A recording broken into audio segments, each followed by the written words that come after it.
Hello and welcome to the Art of Selling Online Courses. We are here to share winning strategies and secret hacks from top performers in the online course industry. My name is John Ainsworth and today's guest is Andrea Vahl. She's a social media consultant and speaker and is the co-author of Facebook Marketing All-in-One for Dummies, and her newest book is Facebook Ads Made Simple. Today, we're going to be talking about ads, obviously, how to set up a successful ads campaign, what kind of ads course owners should run at every stage of their marketing, how to plan out your Facebook ad strategies, your budget, and common mistakes that people make. Andrea, welcome to the show. Thanks so much for coming on. Thanks so much, John. It's an honor. So let's get into it. When should people get started with ads? What's a way people can think that through?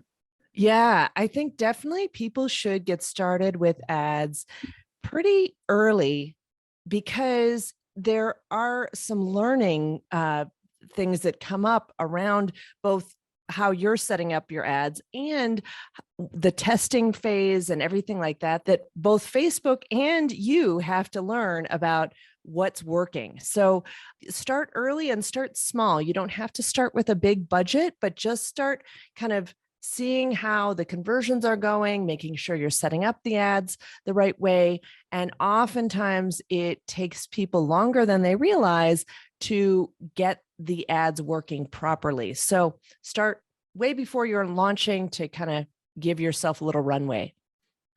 And what do people need to have in place in terms of, we in particular here teach the tripwire funnel as like a front end funnel that people can have in place that you might drive traffic to. But that's like one model. There are others obviously as well. What do people need to have in place in terms of a funnel before they would start running ads?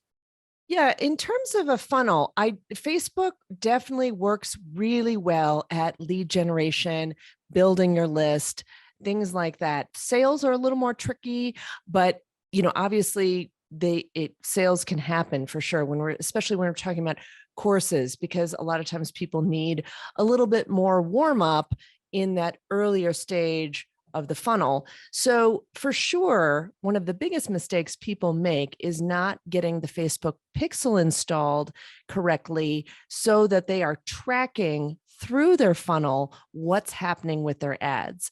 So that's number one, is getting your landing page set up, getting your thank you page set up, getting that pixel installed on that landing page and thank you page with the standard event code correct on that thank you page so that you're actually tracking. And then also then tracking through to the purchase so that you're tracking all the way through the funnel and really understanding which ads are working for you. Okay, so people should get set up with getting the pixel in place. Maybe even if they don't have a funnel they can drive traffic to make sales, still drive traffic to get people onto the email list. Right. Early, so they're kind of getting the hang of how it works. Is that right? Exactly. So, running some tests, seeing where you're landing in terms of cost per lead is really helpful so that you can really start tracking, hey, if we bump up this budget, if we increase this, is the math all going to work out so that my ads are profitable? Mm-hmm. Yeah. One of the reasons that we teach the tripwire funnel is that it's a very, very simple place to get started. It's like one of the simplest front end funnels that you can have. And so what we always do is we get people to drive traffic to a lead magnet they've already got to get people onto their email list. And then we have the tripwire funnel behind that. So the confirmation page behind you sign up for the lead magnet, your confirmation page is the sales page for the tripwire.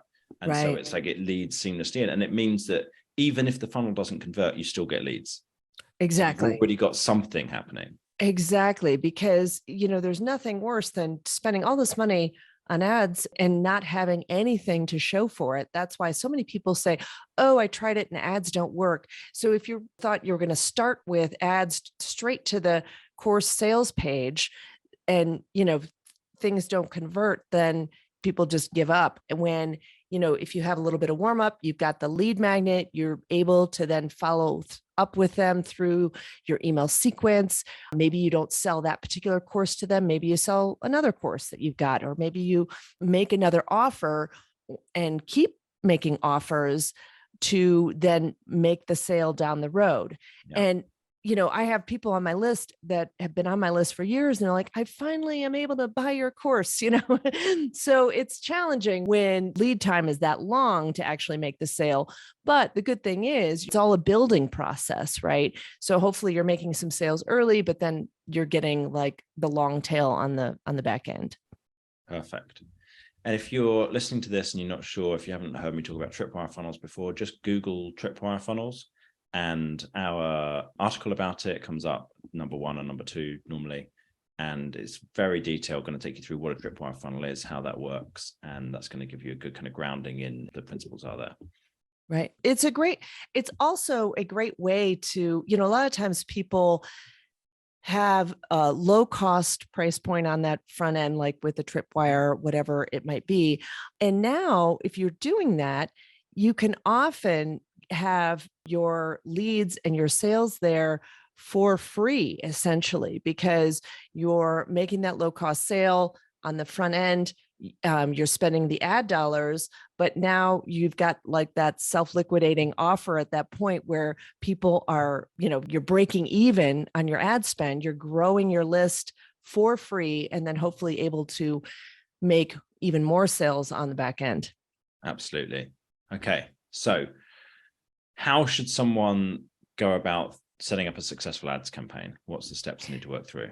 Yeah. So your first step is to, of course, have your lead magnet be the number one thing that you're driving traffic to, and kind of outlining your budget there and kind of doing a little bit of calculations on where your ad spend or where your lead magnet price needs to be in order to then be profitable on your back end. So, if you've got $100 course and you convert at 5 or 10% from the leads to the sale, just do a little bit of math and figure out, okay, if that's the case, what is my threshold for what my lead cost needs to be? And that can be a great place for you to aim, and then start designing your campaign around that, and design what types of audiences you're going to test, what types of images, maybe a video you're going to test, and set about a strategic plan so that you're isolating those audiences and really making sure you're understanding which audience is converting the best, which ad images converting the best, because then what you're going to be able to do is scale up the budgets on those best performers and leave aside the ones that aren't performing as well. And that's one of the big mistakes people make, is they're not testing enough. Because I see this happen all the time where people say, oh, I tried 2 things and Facebook ads didn't work for me. Well, so many times I'm seeing lead costs like cut in half for one certain image or one certain audience. And so if you're not iterating and kind of planning out some things to test, you may give up too soon. So that's the big thing. And also just, again, making sure you really understand the Facebook pixel and what you're optimizing around and the way you're setting up the ads, because there are a number of little settings in the ads manager that will cause you to not spend your budget in the most effective way. So really kind of understanding that from the beginning can really help your profits on the back end. Nice. And just to give you some numbers there, if you're listening to this and you're like, okay, well, I don't know, am I going to get 5 or 10% or whatever of my email list buying? As a general rule, if you do email marketing really, really well consistently, you should be able to make sales to about 10% of your list in total. That's what we generally see with most of our clients. Occasionally it's higher, but that's normally like it's somewhere in that kind of 5 to 10% range. That's over a period of time. Your front end funnel, you should be able to convert somewhere between 3 to 10% of people immediately after they sign up. Now that's interesting because it might seem like, well, if you can convert 10% of people straight away, surely you could be more later. Generally, it seems to work that people are most likely to make a purchase just as they're first signing up, and especially if you put an incredibly good offer right at that front end. So about 10% is a kind of a reasonable amount. But of course, you ideally want to be selling multiple things to a lot of those people. So 10% might buy, but 2% of them might buy everything that you've ever made, Right. So you can start to do your calculations that way, depending on like how many courses you've got and what your price points are and that kind of thing. Right.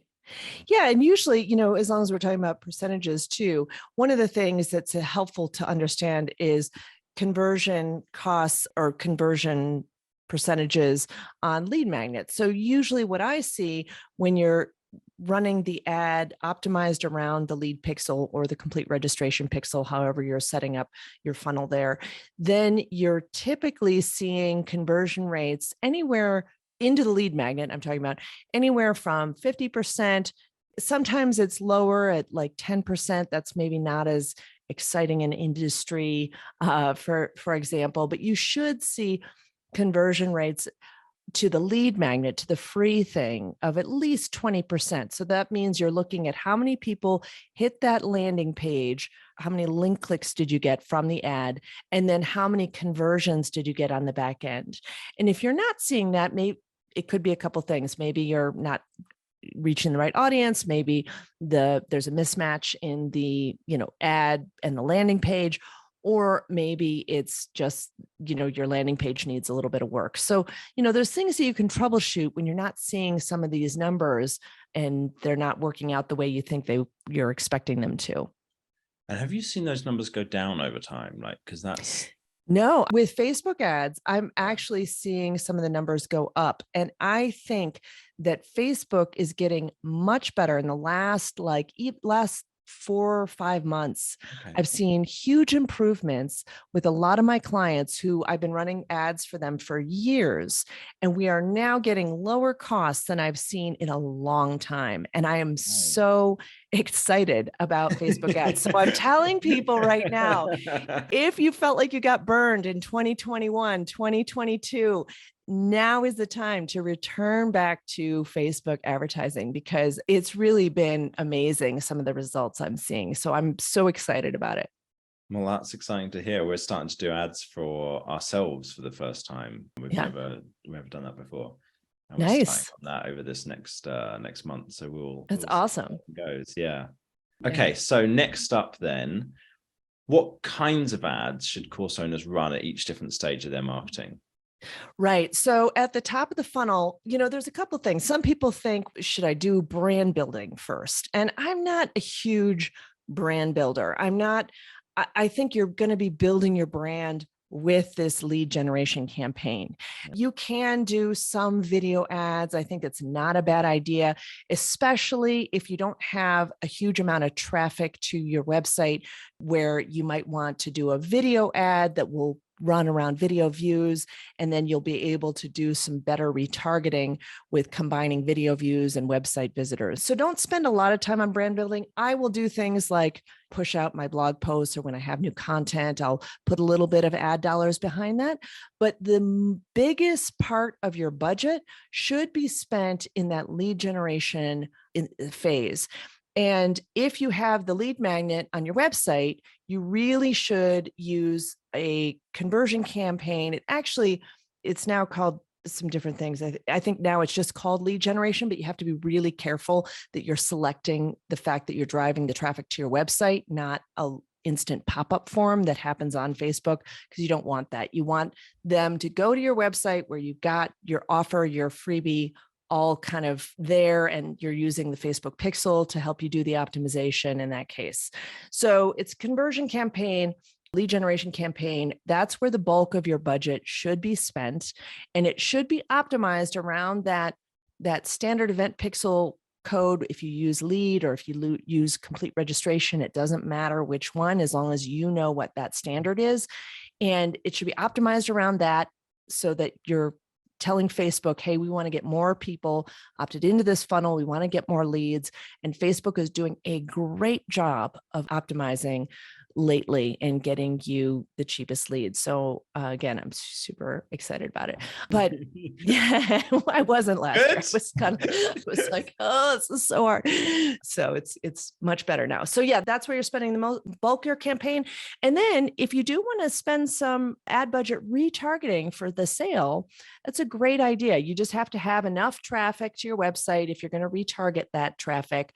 Or again, like I said, you can kind of supplement that audience with like video view audience if you've had some videos running or things like that. So, but you don't have to spend a lot of money on that retargeting campaign for the sale. You really, a lot of people, if they've got small amount of traffic, we're talking, $10 a day is totally fine to spend on the retargeting phase of it.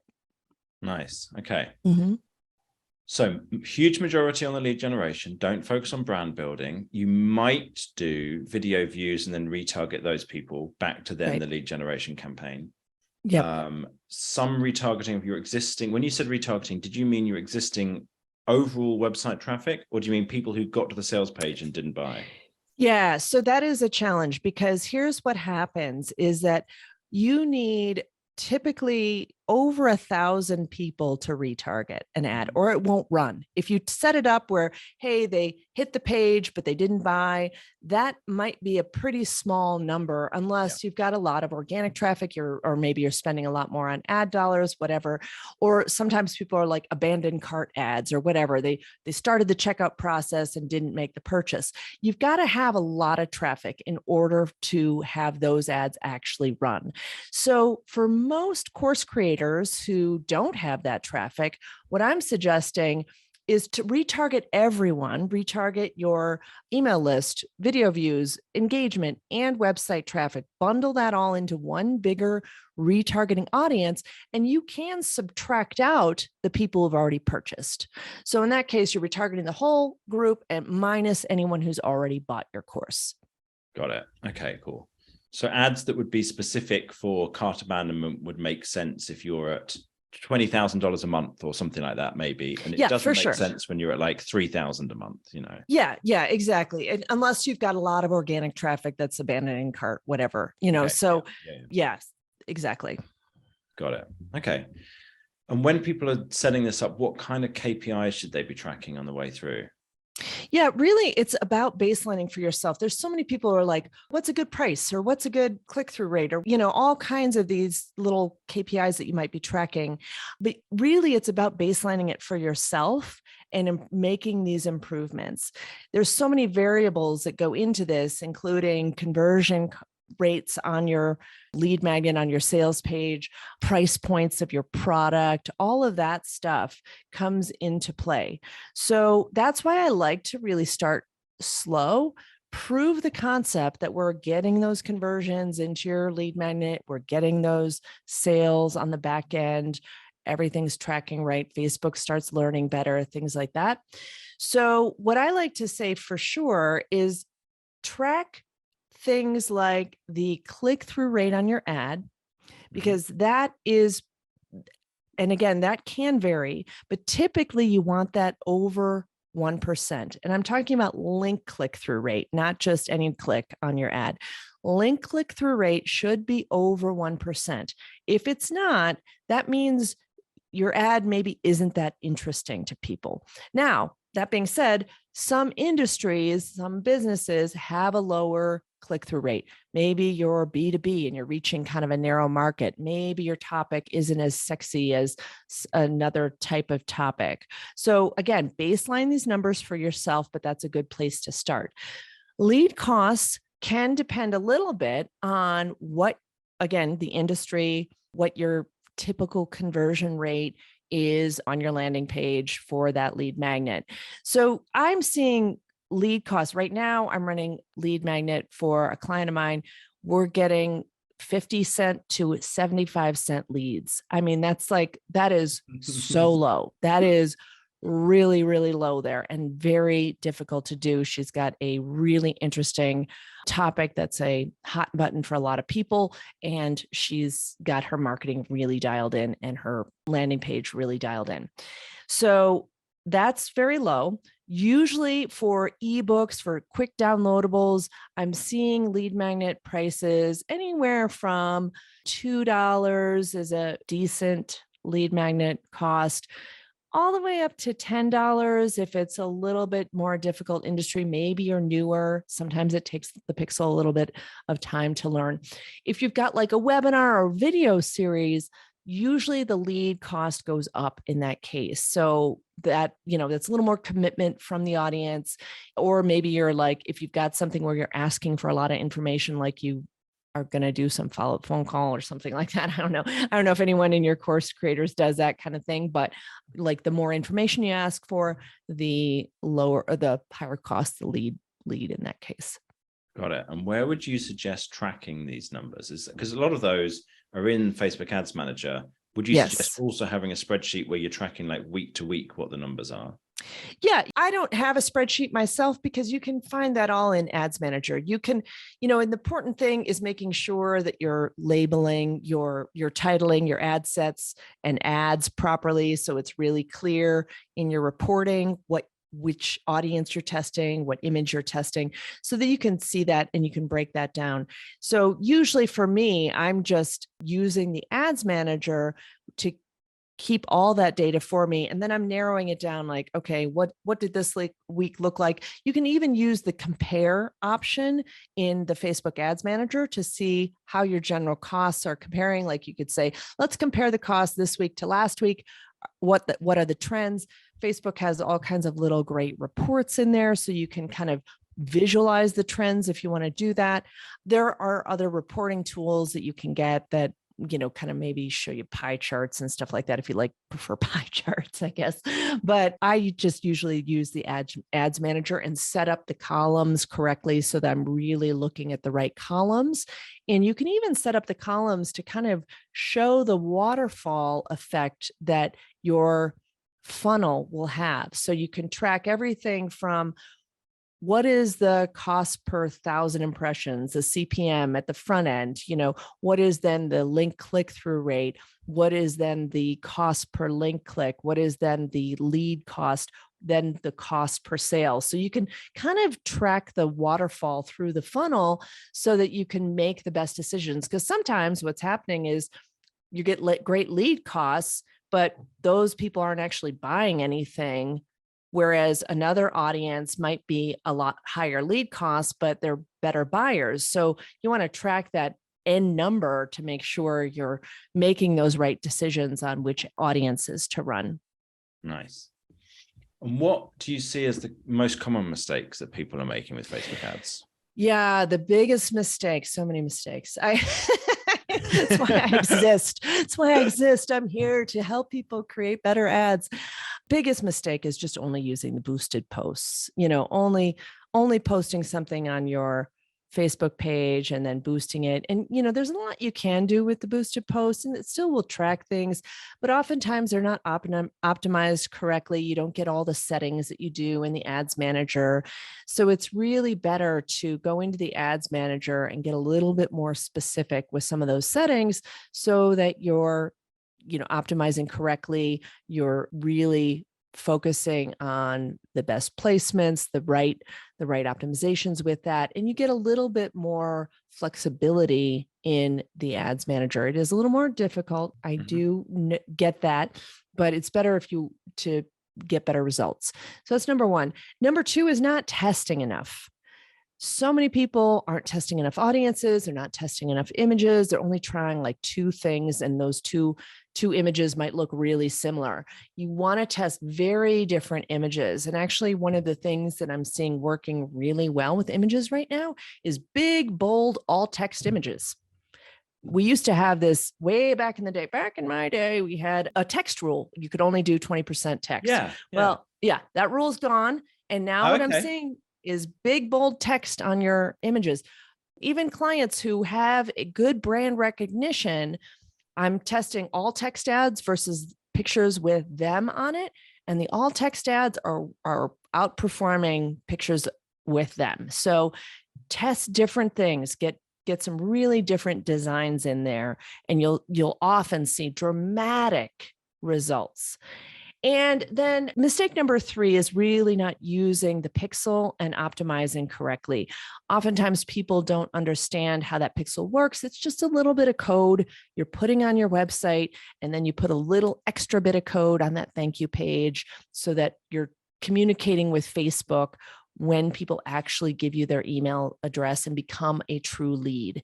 And also making sure you're tracking the sales as well, because, putting that purchase pixel in your cart or wherever that might be, sometimes It's a little bit of a challenge to set up, but you just have to set it up one time in order for that tracking to then continually work.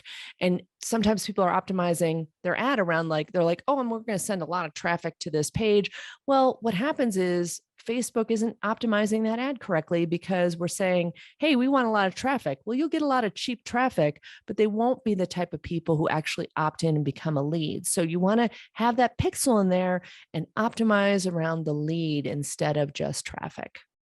And how does someone make the decision of when it's right to go learn how to do this themselves and when they'd be better off hiring somebody like, it sounds like you do this for clients yourself. So like coming and hiring someone like you. Yeah. So there's like, I don't want to learn, like Who Not How from Dan Sullivan, right? That great book. I've not read it. I read the title. I think I kind of get the idea, Yeah, for sure. So I think it comes down to a few things. You want to have your organic traffic working. We were talking beforehand, and if your organic sales, warm sales aren't working, you don't want to spend money on ads. You want to make sure you've got a funnel that's functioning. And it does come down to a little bit of budgeting, right? So there's different options for learning. One is just going out and finding free places to learn. The challenge with that is they are oftentimes out of date. Facebook changes all the time. Some of the strategies change for sure as well. Another thing is to maybe join a course. There's courses. I have courses out there. I have workshops. Tell us about yours. Is that something you do as a cohort, or is that like somebody just pays and they get online access? Yeah, I have an online access course. It's pretty comprehensive and it's a little more pricey, but you get a year of access to it. What I would recommend for people who are wanting to learn and get something launched, I have a profitable ads workshop that I run fairly regularly. And that's like a group coaching session. You get good combination of training, some small groups. So you get very individual attention with that. And I think that's really helpful because some people do have individual things that come up with their website. It doesn't look like what's being shown on some of these training videos or maybe what you might read about or whatever.